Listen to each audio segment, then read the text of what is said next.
All right, sorry, had a slight technical glitch, but I think we are now good to go. So, welcome everyone to the Climate Change and Health Donor Club. Um, I know a couple of people were asking if it's a webinar or not, but it's not a webinar. It's a collective discussion for all of us to share on the topic. So it's a collective space for us to learn from each other and also explore relationship, connections, and ways of building collaborations. So my name is Tinashe Goronga. I'm from Zimbabwe, and I'm part of the Center for Health Equity, and I'm one of the coordinators with Ashim and M. Um, and yeah, we really welcome you all for coming and thank you for joining the conversation. So for those who are joining for the first time, usually what we do is we have um, a paper or a set of papers that we use to guide the conversation.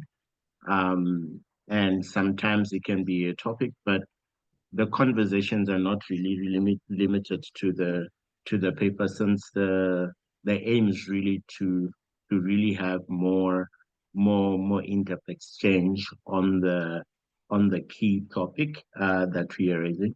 So for this particular session, this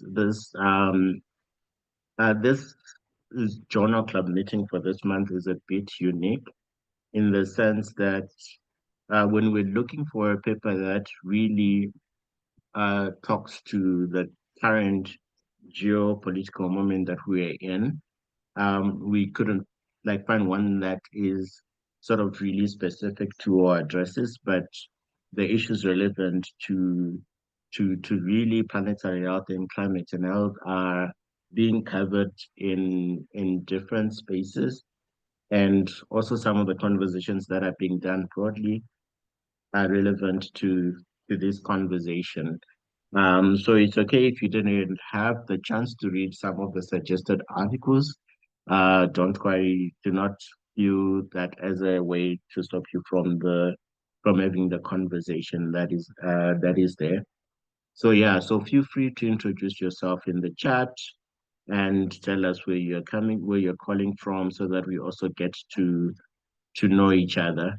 And hopefully by the end of this conversation today, we can think about whether we want to write an article or a statement piece that really specifically speaks to the conversation, so that at least the conversation just doesn't end in this room, but continues.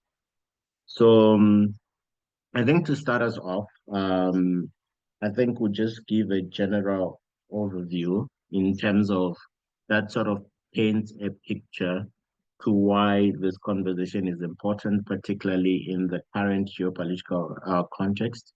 So, as you are aware, um, when it comes to some of the cumulative emissions that have been responsible for climate change, um, the most the biggest emitters have been USA, China, EU, Russia, and Canada, and just to name a few. So broadly speaking, it's the global north. And unfortunately, in terms of really thinking about the impact of climate change, the ones who are being affected the most by the impact of climate change is the global south. So you find you find that there's been projections that it will cost health about 2.2 to 4 billion a year by 2030 in terms of the cost of climate change on health. Then it will contribute to additional 150,000 additional deaths per year, and more. more more frequent and worse disease outbreaks and pandemics. So this is a particularly important issue for health, and I think it's an issue that that needs to continue being urgent, a priority on the global agenda. And some of these impacts of climate change, uh, like droughts, like flooding, are also worsening the inequalities and affecting already some of the most vulnerable people in our communities, further entrenching them to poverty and also making them vulnerable more, with some people being forced to migrate from their homes and um, from the countries because of the devastating impacts that are in their where they stay as far as their livelihoods are concerned. And so so the impacts are quite broad around drought, malnutrition, um, and really looking into broader ecosystems that are, and I mentioned like the continued risk of displacement for some of the people, and this impact will not be distributed equally globally. And from this image around, for example, as an example of agricultural productivity, you see the regions that are most affected are the so-called global south, um, and the sub-Saharan Africa and other countries where I'm from. So even if this issue is not a priority for it, if it no longer is a priority for the global north, it should be a priority for us in the global south because we are really going to lose more lives. We are going to affect it more. So I think we thought it was very critical to have this conversation so that as the as the people most affected, we continue having these on the agenda. And in terms of even like if you look at the impact around climate migrants, you notice that most will be expected to be from the worst affected regions like sub-Saharan Africa, where they project that about 86 million people will be displaced due to to climate change, and 40 million from South Asia. So where do the geopolitical threats really come in? And this list is not exhaustive, and people feel free to also share like some of the themes that are coming up around the geopolitical threats in your in your countries, in your communities. But some of the key things that have really come out has been since the incoming of the new US government. As you're aware, the US government tends to be a global leader in so many aspects, and most of the decisions have ripple effects, considering its impact in our and its influence in our unfortunately unequal world, and it often then sets precedents that some countries end up following, or that stabilizes a lot of the existing collaborative frameworks that we have in place towards achieving the the next goal. So, so for example, they've threatened withdrawal from existing frameworks, like that is the Paris Agreement, withdraw from multilateral institutions, which have been spaces for global collaboration. As much as those multilateral institutions like the UN were imperfect, but they were also quite serving a role in terms of bringing people together to discuss and think about going forward. And Argentina has been also talking about withdrawing from such that. So you see some of the ripple effects around that in terms of the commitment and the fragmentation that comes. Then they've been talking about reversing regulations around cutting emissions and fossil fuels when they've been historically and cumulatively one of the biggest emitters that are there, and also cutting fund for climate-related research. And I think a lot of us are aware of the conversation and what happening around GSID funding, which has also been being involved in terms of which has been critical in terms of particularly HIV programming, malaria, and other programs in health programs in different countries. And this is at a point when we are discussing about the importance of resilient health systems that can withstand the shocks of catastrophes and future pandemics that come in. Then, in terms of other laws and other growing political trends that have been coming up. There's been increase in anti-migration policies targeting the countries that are going to have more migrants being displaced because of climate change.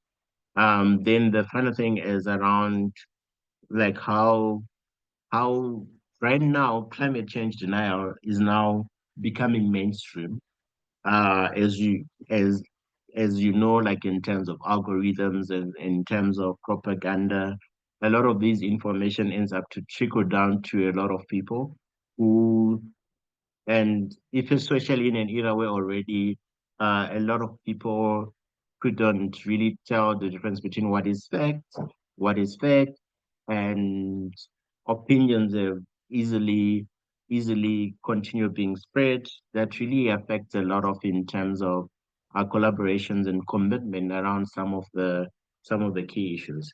So this list is not um, um, exhaustive. It's just like some of the key examples that have come up. And so I hope like as we continue in the conversation, we will people will share their own experience in terms of what they've been observing around some of these shifts and what does it mean for particularly global South countries in terms of collaboration, in terms of going forward, in terms of committing and of keeping climate and health as a priority on the agenda. Then also thinking about how our countries can safeguard the future of our populations, considering that we are really the ones worst hit by climate change. So yeah, so this is just sort of an open introduction, and right now we can have an open conversation. And feel free to unmute yourself, introduce yourself, and really share your thoughts around really some of the geopolitical issues that have been happening around and how they've been affecting in your communities, and what conversations have been happening around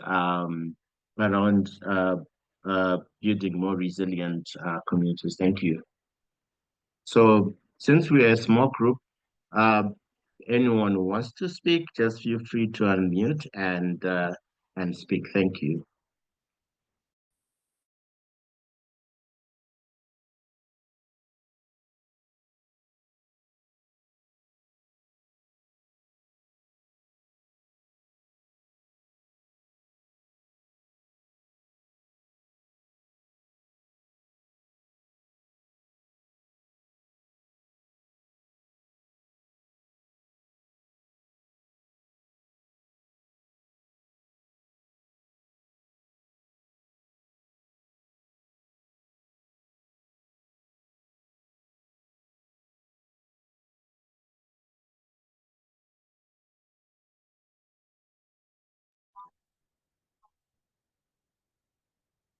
Any thoughts or reflections?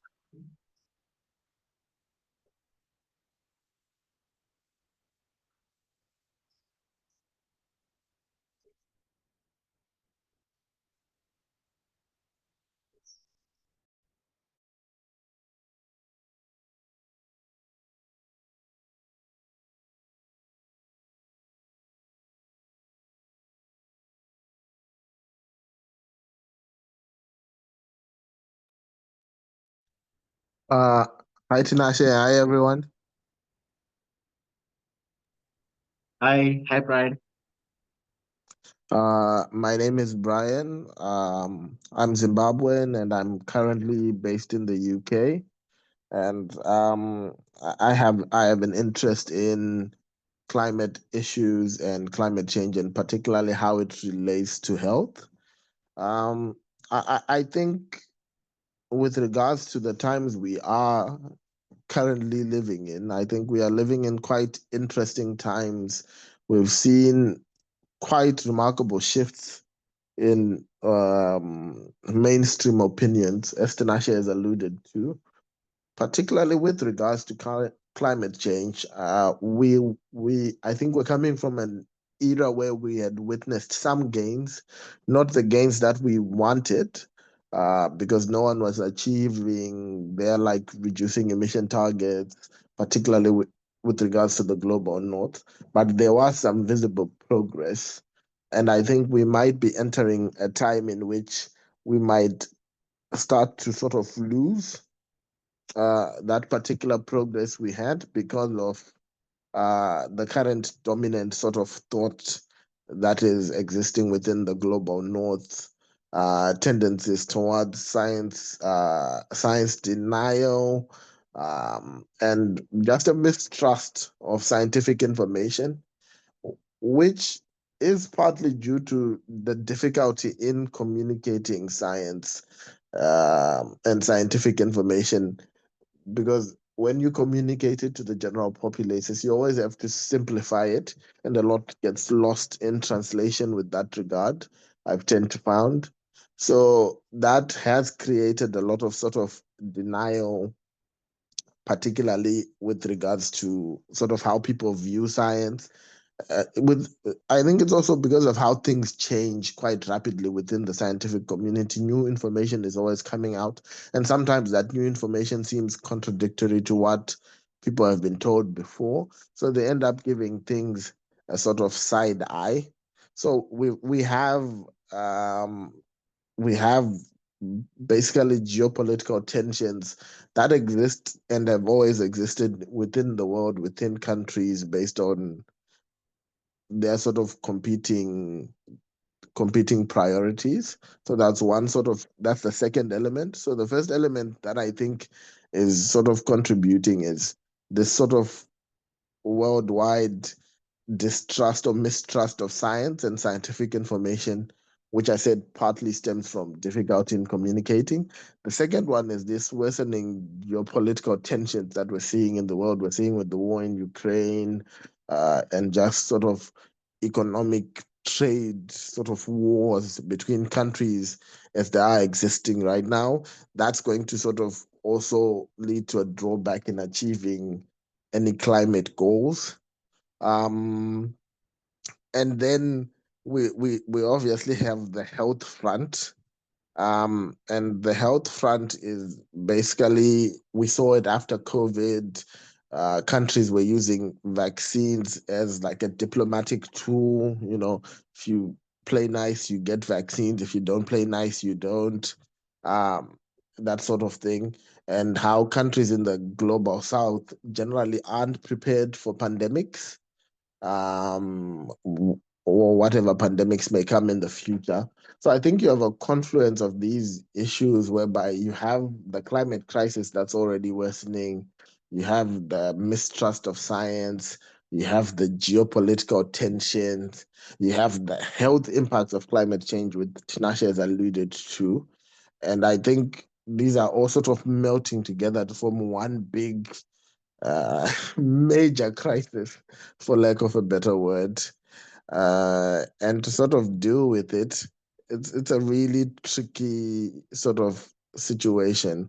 We do need to ease tensions geopolitically. I don't know how people are going to do that.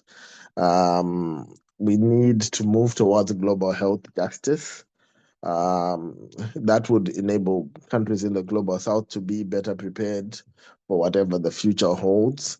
And we do need to decouple from fossil fuels, which would involve people sticking to their targets, be it Paris Agreement or be it whatever targets they've chosen to. And I just don't see how we're going to sort of achieve that within the future.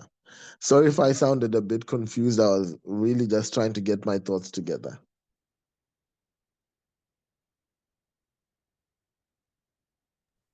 No worries at all. You didn't sound confused. You're quite clear, and I think that's quite important. You really touched on an important issue around that gap in terms of from knowledge production, translation, and generally to the and how the knowledge gets to the people. Because if you really look at some of the key people who are involved in a lot of climate change related advocacy, some of them are not even some of them are not even academics. These are grassroots organizations. These are people who are in our communities. And I think it's important that that language is really is clear to them. And I think it really ties into the conversations about the importance of decolonization of global health in terms of really moving away from like the elitist approach that the academic world and research has been in terms of science, like having research that prioritizes like the funders' interest and that's published in jargon and that's not even translated to our languages and into our communities and to what people can understand on the ground. And also that includes even really critically thinking about how sometimes if you look at quite a number of research institutions or even some of the climate change related research that even doing in some countries at the moment, you may find a few projects that are actually funded by our own governments or by our own or even private sector in our own countries. So really, I think it also means that really thinking about that aspect of how can we also be involved in knowledge production and how also can we make sure that the knowledge is transmitted in our language and it's simple to understand, and how to make sure that our communities can have that language and they can use it in advocacy, in holding their leaders accountable, in holding um, their government accountable. Let's say, for example, when it comes to emissions, and even when it comes to now in terms of our policymakers when they are on these international platforms, how they can be able to speak openly and push back against any developments that are happening globally that continue to affect us as a continent, uh, that are there with a unified voice. So yeah, you really touched on important aspects around knowledge production and all that, and even like in terms of some of the issues around emissions and all. Thank you so much. And yeah, feel free, everyone. Welcome to those who have just joined. We are having a collective discussions and reflection around some of these issues, and we hope maybe like after this discussion, we can also think about writing together an article or a statement as a sort of an output, as an action of this month's journal club meeting. So feel free to unmute. And share your thoughts. And thank you so much for coming here and joining the conversation.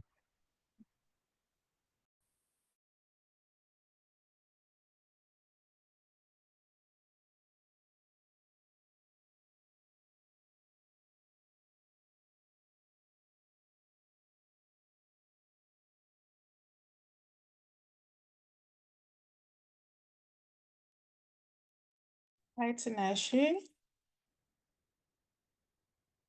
So my name is Chanel Molopo, and I am based in South Africa.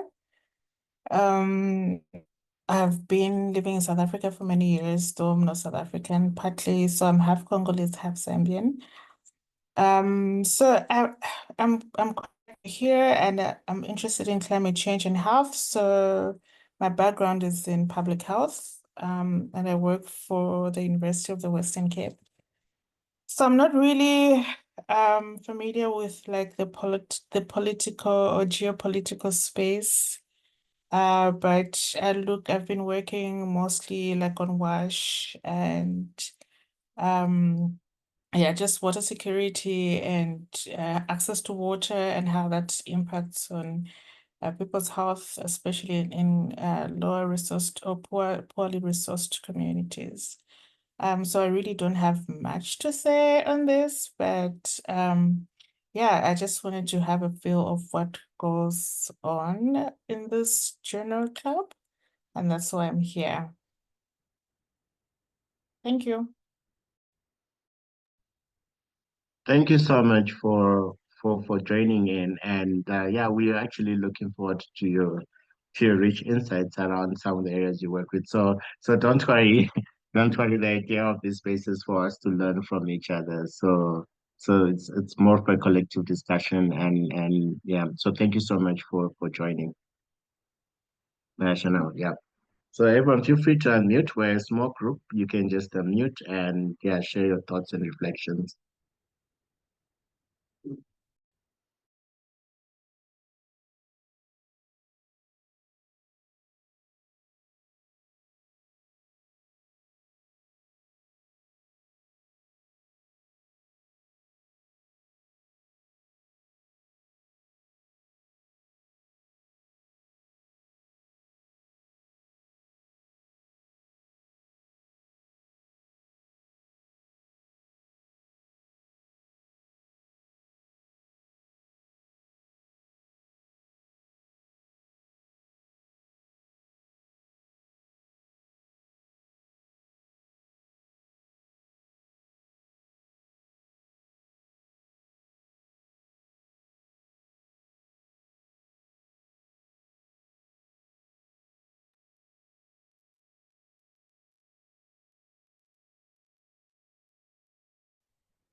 Hi everybody. This is David Buru Katandi from Uganda. So glad to be here. I'm sorry that my background is a bit noisy. I hope that you will forgive me for that. So it's a pleasure to be in this platform today. Just a little bit about me. I'm coming from the background of engineering. I'm working with MTN Uganda Limited. So I'm in the department of technical. I'm in technical department, working on devices, for example. So, and I'm really interested in issues to do with sustainability and climate change. I think that is the future, and I think that is what we need to respond to immediately, because as we speak now, my community to be precise is we are facing extreme weather conditions. Perhaps you might have seen in news, just in my city here, Kampala. I mean, it's so messed up, like flood everywhere, and we're losing lives and all that. And so all those things I actually attribute them to climate change. And of course, there are other factors which are also there. But in short, I'm so glad to be here, and I would just love to listen from different people and listening to different perspectives, so that we see how we can be able to move forward. I think that is all what I have to say for now, and I'm thinking and I'm believing that we shall be having a constructive engagement, and hope to get from all of you, from whatever that you're going to say. I'm listening, and I know that I will be picking something that is important, so that I can be able to be a change maker in my community and do something. So my desire and my ambition is that if I leave a better community behind, I think that is the legacy that I would want to leave behind, even when in the future I may not be there, but just contributing and being there, for each other, and trying to let others know that perhaps what we cherish or what we value may not necessarily be the nice thing to do right now, even if it is beneficial to us, because so many people right here, someone is cutting down tree and burning charcoal and doing all sorts of things, and people just I don't know whether knowingly or unknowingly, the way we handle our waste management system is so poor. And so just being there and trying to be a voice and speaking to people about things that we've been doing that are not really sustainable. And so if we can just change our habits, our behaviors towards something that we can be able to sustain, and not just doing something because others are doing. And so if we can be able to bring on board, quite a number of people, to be able to see that climate change is a real problem and it's a real threat, not just to human health, but to all lives that are living on Earth. So I'm also someone that is interested in planetary health, and I'm looking forward to this engagement. I thank you so much. Thank you so much, David. We could hear you clearly, so don't worry about the background noise.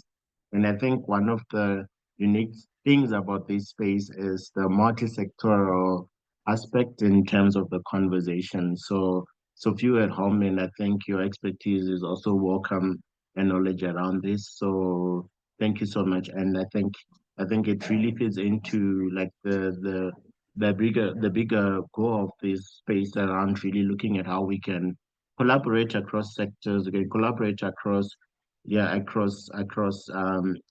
countries as we really think about making this a priority in our respective countries. And for those who are joining us, feel free to share any thoughts and in terms of the conversations. And sometimes it doesn't necessarily have to be limited to this. And feel free to just tell us some of the work that you're doing or some of the work that you're involved in, what you're really curious to learn more. And maybe others will also be able to share that information or from that. So yeah, so everyone feel free to contribute as you see fit in this space. Thank you. Hi, this is Swadesh Rath from India. I belong to a state known as Odisha in India. It's very, backward state. I'm really concerned about the climate change that's been happening around for so many years here. I'm 54 years old and I have been seeing the menace of climate change in our state, particularly in my state. My state is known for the uh, effect of cyclone, burdening the effect of cyclone. Must be knowing that in 1999, due to a super cyclone, more than 10,000 people died. And I can actually attribute all these to climate change. You know, I can well remember after 1997, 97, suddenly the climate changed. Now we felt more heat, more temperate climate, and from that point onwards, there has been floods, cyclones, and many more climate changes, unseasonal rains, and speed winds, and everything. We have been experiencing everything from that point, and we have been actually experiencing that right now also. So the actually temperature is going up and up and up. So it is happening because of warm climate. So what is the reason that the climate is changing so fast, and what we need to do for our next generation, so that our next generation, our people, the kids and the next generation people can actually live in peacefully. So that is our concern. you know my state is close to Bay of Bengal, and because when actually the land hits up, then these cyclones takes place every year. There are so many cyclones, 4 5 maybe more than that. So many people are scared when a cyclone comes. They take shelter. Government actually does everything to evacuate them to a safer place. Every year this is been happening, but this is because of the climate change that we are actually suffering. And from from 1999 onwards, this has been happening, and this is really alarming.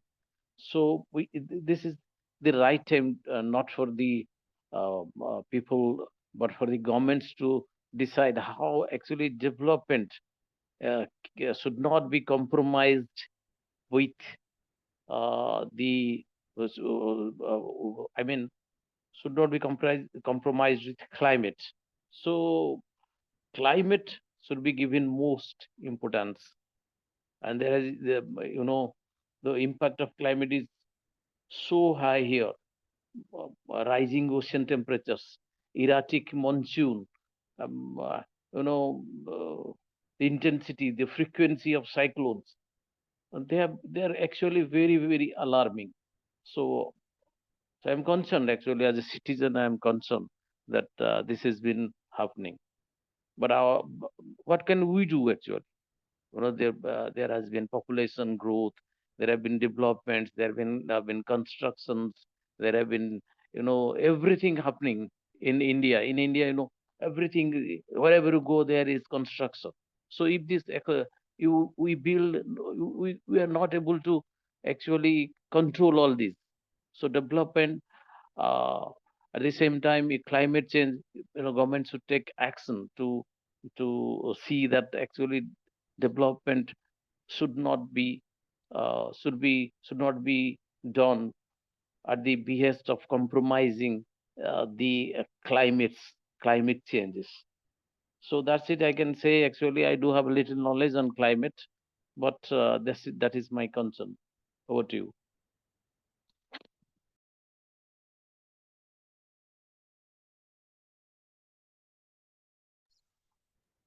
Yep. Thank you so much for sharing your experiences. And I think when you were talking, I was thinking about the importance of all of us also finding ways of amplifying what is happening in our communities so that at least um, we can build power collectively around this. And I'm really inspired by your passion around this. And I think we'll continue learning together because most of us, we are also still learning more about climate change. I think that's the beauty about this space, and that's the beauty about this conversation, and really thinking about continuously how to not only build power, but also how to inform, like you mentioned, development that is more sustainable, that doesn't continue causing more harm to our environment. Thank you so much.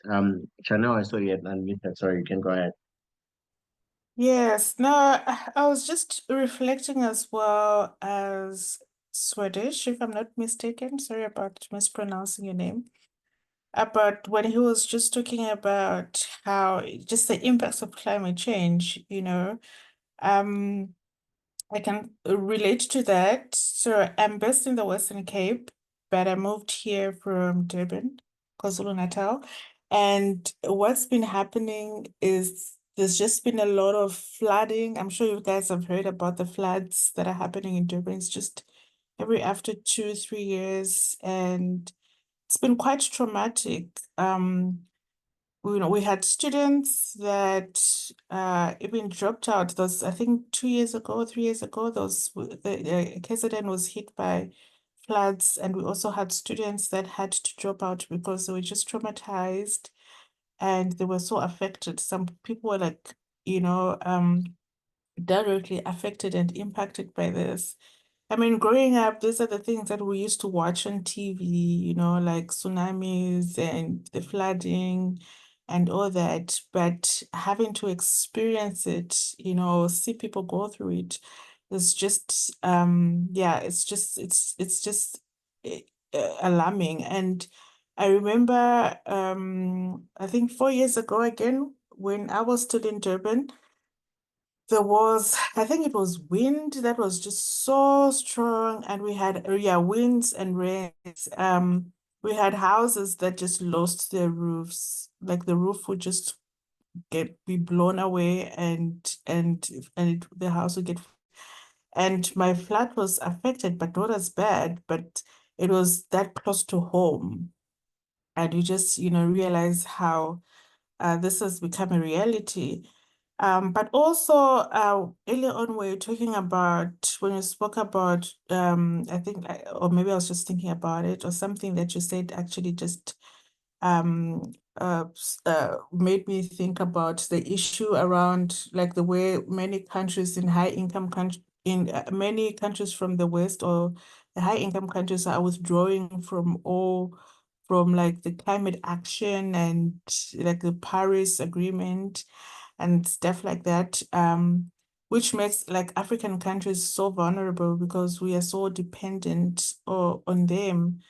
So it just makes me sometimes like in a way it sort of makes me upset, and it's heartbreaking because like as Africans or African countries, we're so dependent on what the West does, and everything they do affect us. So it just brings another level of vulnerability, you know. So I just hope maybe even just from spaces like this, we you know, we'll be able to sort of develop our or sharpen our resilience, if there's anything like that, and resilience, and try to find solutions, and in a way to maybe help us get to a point where we can be independent and not be so dependent on these high income countries. Like it just scares me, like especially with AID, like what happened, how people just lost jobs, and now with this,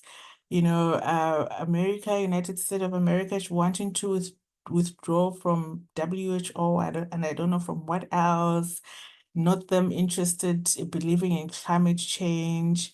So and then like what will happen to like the funding that, you know, yeah, so it's just that thing of like, okay, what do we have to do as the, you know, the younger people or even the older generation, and just not to be feel so hopeless, but at the same time, where do we where do we look to start raising our own funds for research, you know, our own beliefs, our own values, you know, because now we just feel like we're just like a yo-yo, you know, like Trump at one point, Americans were saying there's all these genders or whatever, and the whole world was moving to that.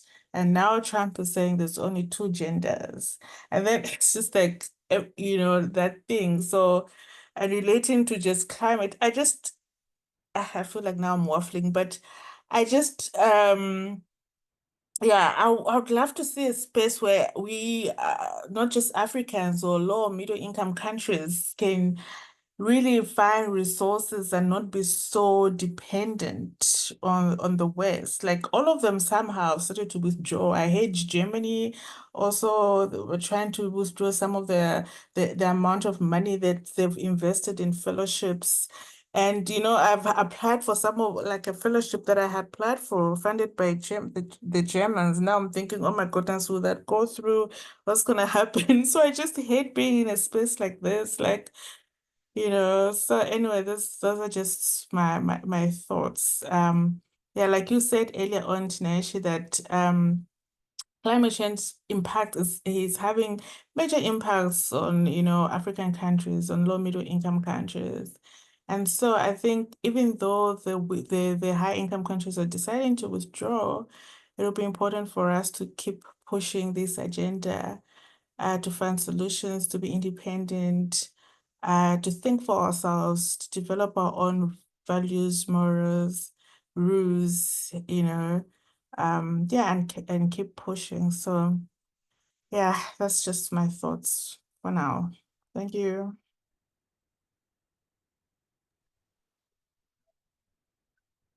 Thank you. And I think those are very profound thoughts about us taking ownership and really moving away from the dependency. I think particularly even in terms of coming back to even the conversation around anti-science, and because I think if we produce the knowledge, and because ideally scientific knowledge is supposed to be what is objective, so if we produce the knowledge and if we research on our own, we can stand by that and not allow because the thing is a lot of the politicians, they have their own political interests and agendas, but I think as people were involved on the ground who are seeing the impact and who are generating the stories, the evidence and the research, I think those are some of the important tools that we can continue even bringing to the community so that the community is not also not the community is not led astray by politicians. And I think also the critical question around funding our own health systems, around funding a lot of things, and around around even determining our priorities, even issues around like in the decolonization of global health space, where a lot of people are really pushing um, for really like pushing for reparations, pushing for accountability for these countries that have been emitters, more accountability because I think they can't continue bullying the world, so to speak, but they also need to be held accountable for the for the damage that they also that they also caused. Yeah. So and I think some of these also really require a united voice amongst us as the different regions that are most affected, um, and more coordinated effort around that. Yeah. Thank you so much for that. Yeah, others feel free to share your thoughts and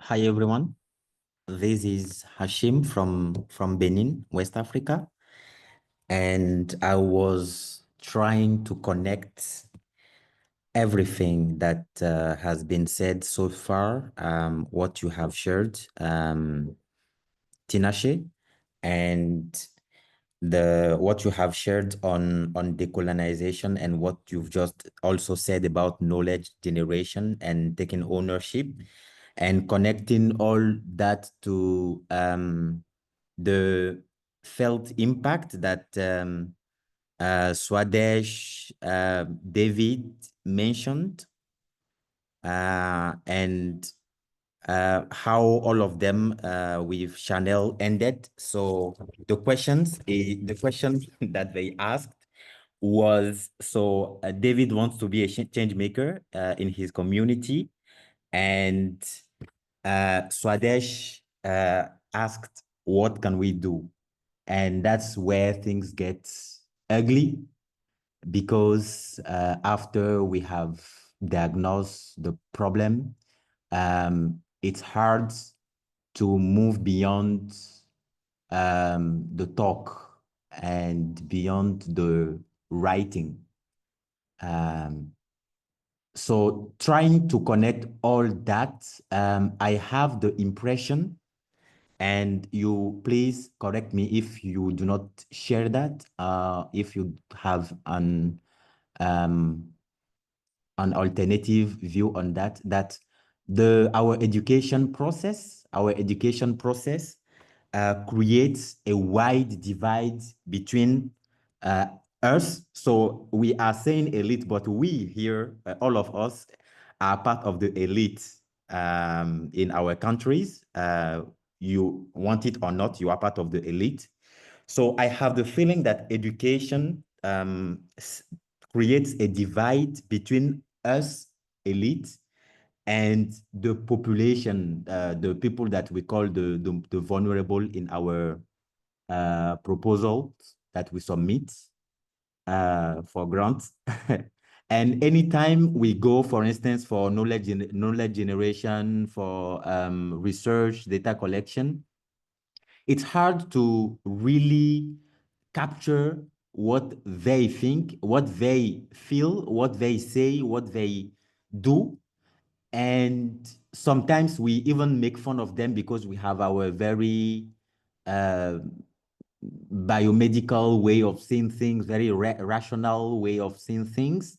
And sometimes we make fun of them on things that they believe and they think.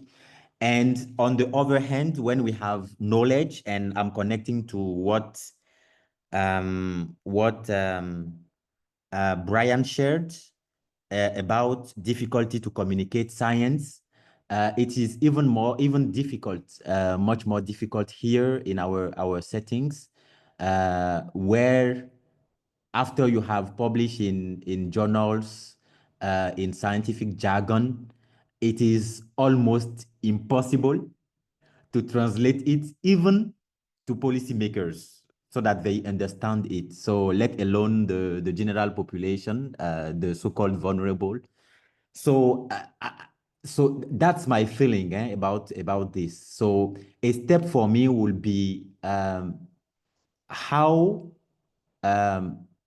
is it possible for us to think about a way to have as elite, as researchers, as policymakers, as practitioners, how can we make that connection with our own population, the population that we were generated from, we were born from, and that raised us? How do we remake that connection with them so that we are really one of them? Because the way it is now, it seems that we are no more one of them. We are people that translate knowledge to them. We are a kind of middleman somewhere in the hierarchy, doing things for them and not understanding them and making fun of them sometimes as well. So yeah, I'll stop there and hear your thought around it.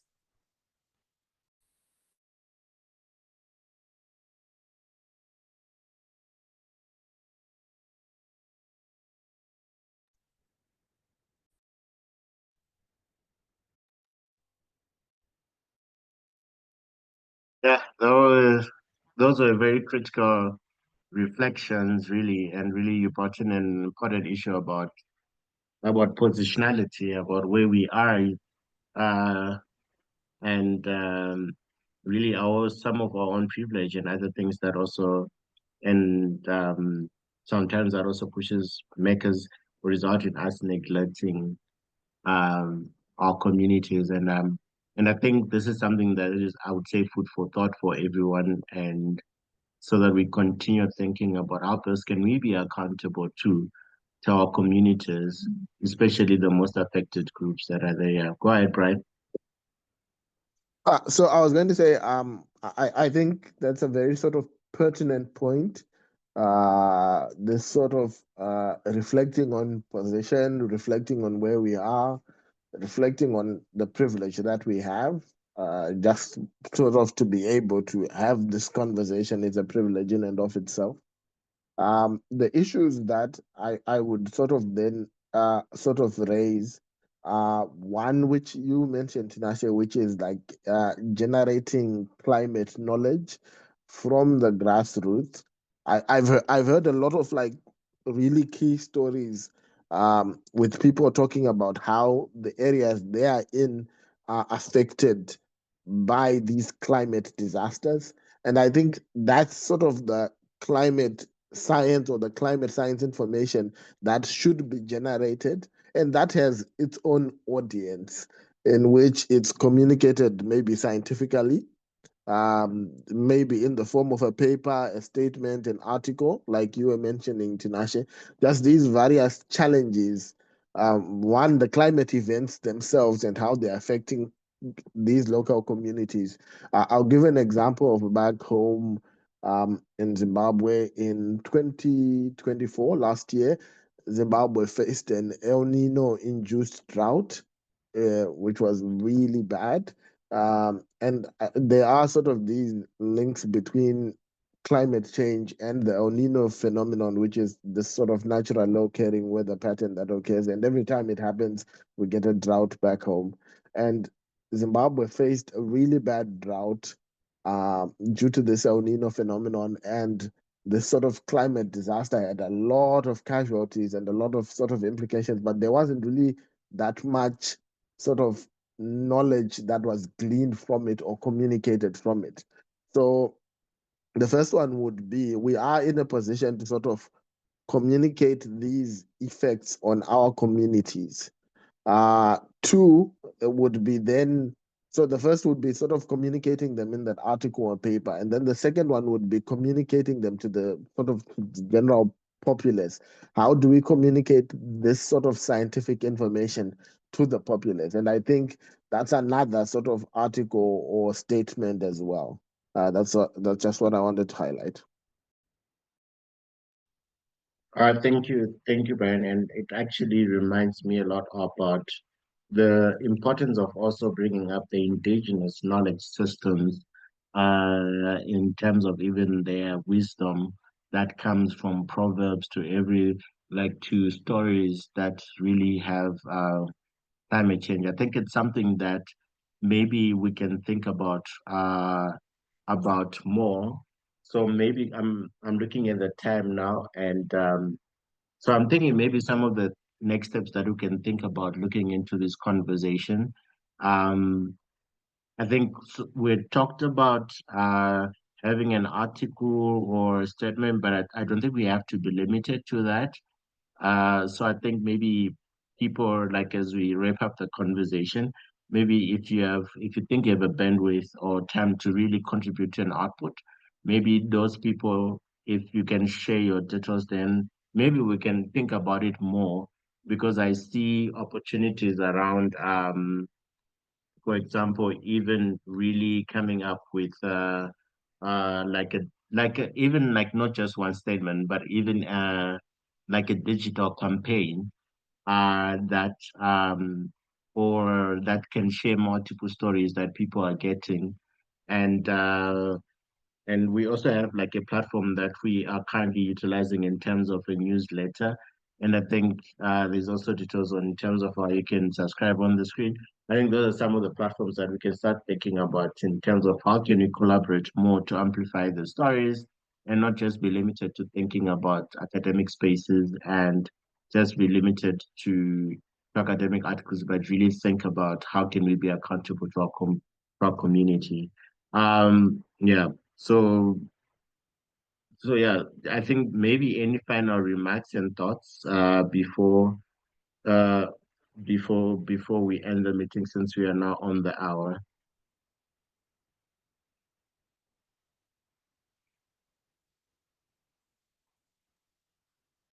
From me, it will be thank you, Tinashe, for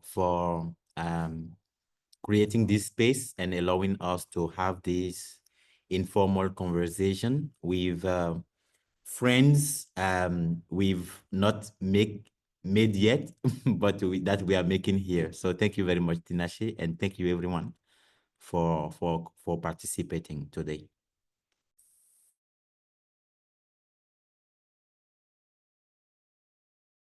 Thank you. So please, like as we said, we really want to see more actions coming from this space. So feel free to reach out to us in terms of in terms of really thinking about and we share just before I close I'll just share the PowerPoint which is the links to the spaces that we the links to the links to the what you call it sorry the links to the to the newsletter and also the links to the where you can sign up if you're interested in really continuing the conversation around what outputs we can go forward with. Then maybe just for the last minute, any suggestions in terms of what we can discuss in the next in the April Journal Club meeting. Um, if anyone has any suggestions on what topic we can discuss on, or if there's a particular point that came up in this conversation that you would really want us to build more on in the next session.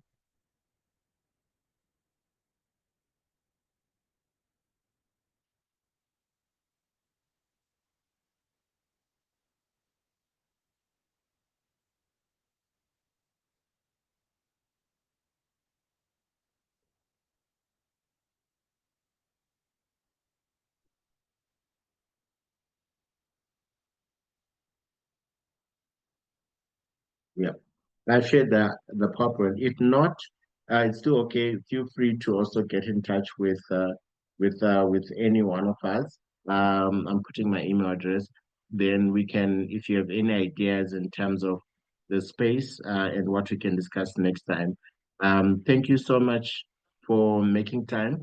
We really appreciate this, and we look forward to more conversations, building relationships, collaborations, and also uh, really moving on to action in terms of the outcomes of our discussions. Have a lovely day or evening, depending on where you are. Thank you. Thank you. Goodbye. You